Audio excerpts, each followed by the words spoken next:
L'histoire de Marc Lévy peut être lue comme un conte de fées d'aujourd'hui. Un jeune papa, pour endormir son fils, lui écrit une histoire qui deviendra un best-seller mondial. Ce sera « Et si c'était vrai ?» paru en 2000 et dont l'adaptation au cinéma est sortie en 2005. Suivront 5 autres romans traduits en 32 langues et vendus à près de 10 millions d'exemplaires. Mais la véritable histoire de Marc Lévy s'enracine dans celle de sa famille, ce père grand résistant et ses grands-parents déportés à Auschwitz pendant la Deuxième Guerre mondiale. Dans son dernier roman, Les Enfants de la Liberté, paru aux éditions Robert Laffont, Marc Lévy raconte l'histoire de 2 adolescents qui vont entrer dans la résistance. Un hommage aux siens, bien sûr, et l'occasion pour chacun de se poser cette question toujours actuelle. À 18 ans, qu'est-ce que j'aurais fait le 21 mars 1943 ? Il y avait 2 endroits pour faire cette interview. Il y avait soit devant l'Académie française, soit au Parc des Princes, parce que pour mettre un ballon dans une cage de but, il me faudra à peu près 19 ans. En me laissant même seul sur le terrain, vous voyez, tellement je joue mal au foot. Malgré tout, ça sera plus facile de marquer un but que de rentrer à l'Académie française. Ma grand-mère, pour lutter contre la paralysie, lui faisait travailler le piano et lui faisait répéter des gammes pour retarder l'échéance. Et puis malheureusement, la maladie a emporté la sœur de ma mère 2 ans avant qu'on ne découvre le vaccin. Et ma grand-mère s'est arrêtée du jour au lendemain de jouer au piano. Le hasard a voulu qu'un jour, j'étudie le morceau qu'elle faisait répéter à sa fille. Le clair de lune de Werther.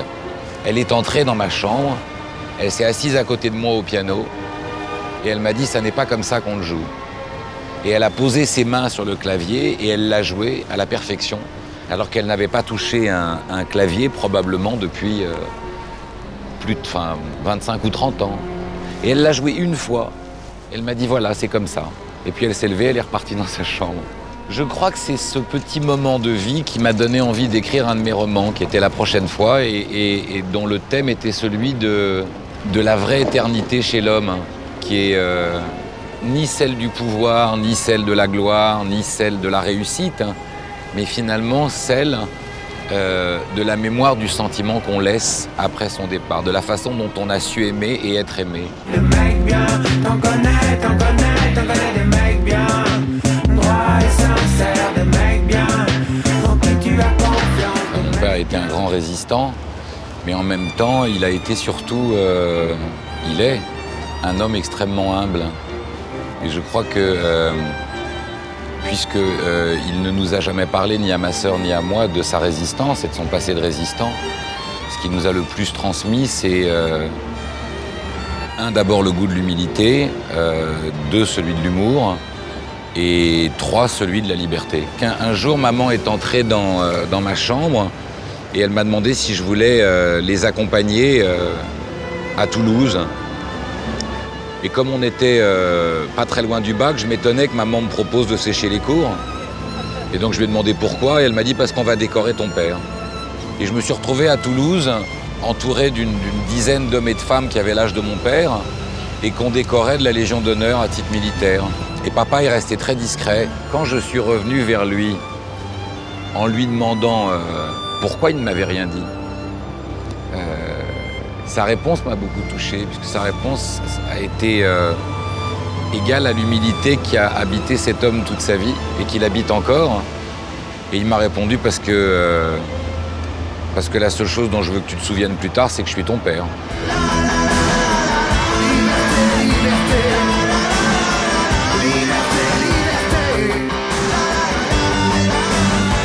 Romain Gary, c'est un auteur qui a énormément compté pour moi.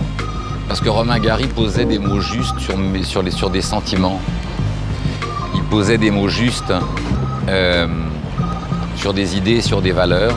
Et qu'il y avait dans ces mots une puissance extraordinaire assortie d'une pudeur incroyable. Je crois que c'était un homme qui était tellement amoureux de la liberté que lorsqu'il s'est retrouvé prisonnier du personnage de Romain Gary, il a eu ce formidable culot de créer un personnage vierge de tout et dans lequel il retrouvait une liberté d'écrire et une liberté d'exister.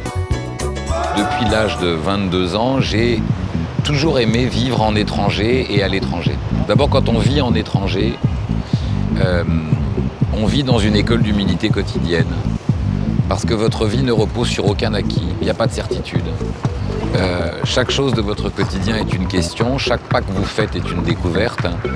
Et les autres, et personne ne vient à vous si vous n'allez pas vers les autres. Parce que pour moi, le fait de dire qu'on est tous l'étranger de quelqu'un est loin d'être une lapalissade. C'est quelque chose qu'on peut oublier, qu'on est soi aussi l'étranger de quelqu'un. Pourquoi est-ce que j'aime particulièrement Londres, après avoir pas mal bourlingué? C'est une ville où quand on marche le long d'une avenue, on entend 20 langues. C'est une ville où quand on rentre dans un restaurant, la vie est en couleur, puisque pratiquement toutes les ethnies y sont présentes. Et moi, j'aime le monde en couleur. J'aime le monde pluriel, j'aime le monde des étrangers. Je n'ai jamais cherché à entrer dans le milieu littéraire, parce que j'ai toujours aimé cette phrase de Coluche qui disait « Quand on est au milieu d'un milieu, on ne voit plus grand-chose ».